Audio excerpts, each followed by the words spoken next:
Hey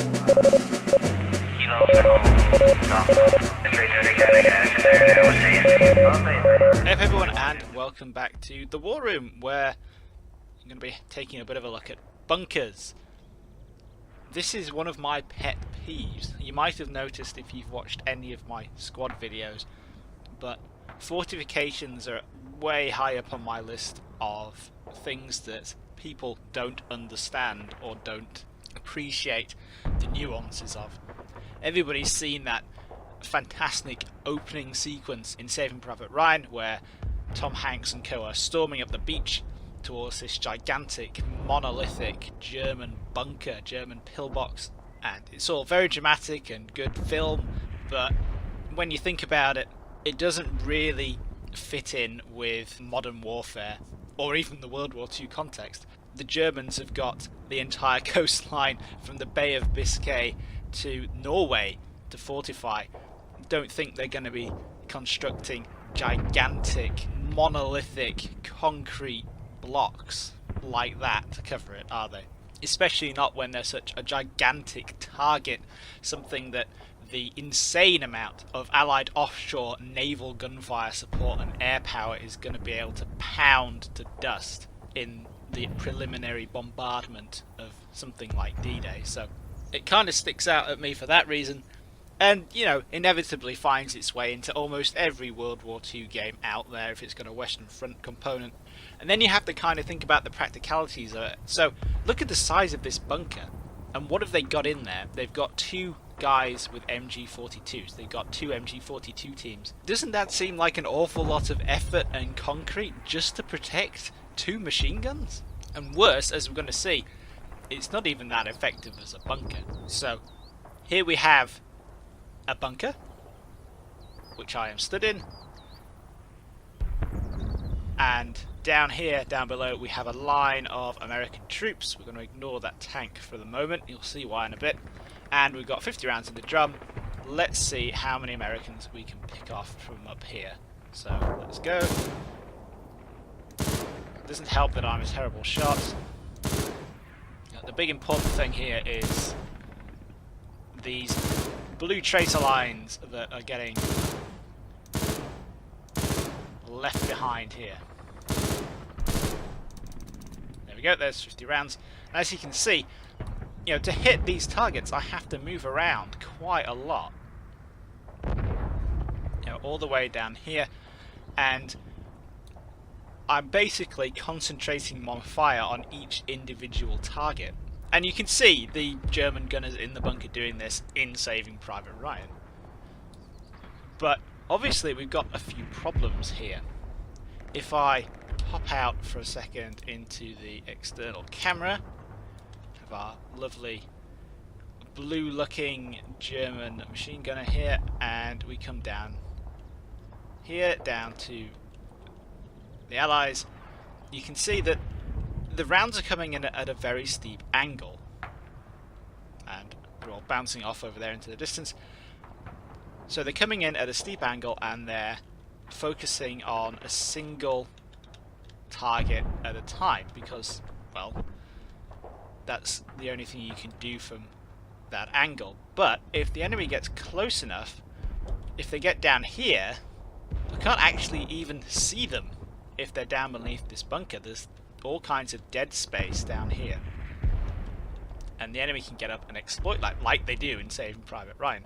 But if we come over here, incidentally, this kind of gigantic bunker like this, that's more of an artillery observation bunker for coastal artillery. That's the kind of thing that they use those bunkers for in the Atlantic Wall. I don't think there were that many of designs like that actually on the beaches that got fought over.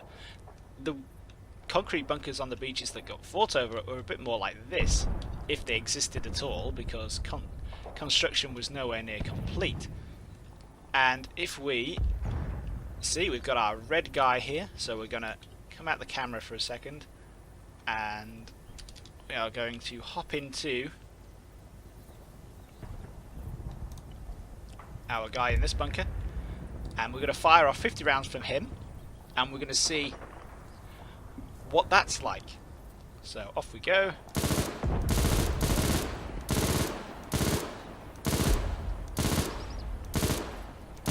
Doesn't so matter about the kills, you're going to see what I mean in a minute. There we go. So let's hop out of him, back into the camera, and what's the big thing we notice here? We've got what we call Enfilade Fire. So with this line of hapless American soldiers running up the beach like this, they're getting shot in the side. And compare the if you compare the two angles, there is a much narrower angle of fire required by this side bunker enfilading the beach than there is from the one attacking the targets head on. So it's a lot more efficient because the gunner doesn't have to move around so much. He doesn't have to correct his aim. He certainly doesn't have to correct it horizontally, but he doesn't have to correct it vertically either. So with the blue traces here, with the blue firing lines, you can see he's picking out individual targets and adjusting for them. But with the red lines, well, if we're shooting at this guy, all the bullets are at the same height as they are if we want to really attack anybody over here. So what we've got is something called Grazing Fire, where the bullets are running parallel to the ground. And say we miss this guy, well, the burst is going to carry on going, and it's going to splatter somebody further down the line. Yeah? So with this one, with the blue lines from the Saving Private Ryan bunker up there, if you miss the target, the rounds are going to ricochet off or dump themselves into the ground a little way before. So the danger area from firing is concentrated around that individual target. When you're firing from the side, like this, that fire is concentrated in a long, thin line along the line of the target. So if we miss, it doesn't matter, it's probably going to hit somebody else down here. And this isn't new stuff for World War II, this was exactly how things worked on the Western Front in World War I. The next point is how vulnerable the two different types of bunkers are. So as we've seen, this is a gigantic monolithic chunk of concrete. It's a big target, you can see it from a long way away. Obviously, this one is a bit smaller. But if we go back again, and we swap into our Sherman back here. Here's our lovely Sherman tank. If we get the machine gun out on the Sherman and open up on this bunker up here,